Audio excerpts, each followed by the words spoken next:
You know, for a year now, many of you in the tri-state have been trying your very best to cope with the changes brought on by the pandemic. It's also been a tough road for those suffering with drug addiction. Ohio saw its highest opioid death rate in 10 years, in fact. Reporter Whitney Miller explores some of the struggles these men and women are facing and what a local group is doing to help save lives. New foundations can house up to 240 people. Right now, about half of those beds are filled, and they say it's crucial to get the word out about this program so they can help people dealing with addiction survive the pandemic. I have 8 months and 14 days clean. Sarah Taylor has some stability now, surrounded by women she calls family. She says it's thanks to the sober living recovery house she's been staying in for the past 3 months. This was like the first place that was like, as soon as I called her, like, yeah, we have beds open. Because of the pandemic, finding new foundations after finishing a mandatory 6-month drug treatment program wasn't easy.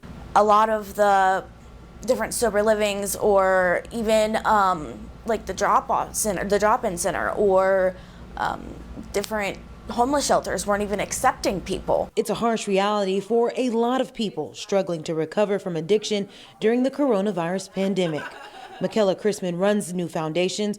Chrisman believes the pandemic and even some of the government relief efforts could be partially to blame for the state's recent rise in opioid deaths. It provided them an opportunity to actually have funds or have money again in their pocket, and it just burnt a hole through it. She says letting people in treatment know there are options in open beds and recovery housing could help many of those trying to take the next step. Without that middle piece right there, it is extremely difficult to go through all this treatment and get all these great tools and not to be able to put them to effect. It would have meant Sarah may have had to live a sober life on her own.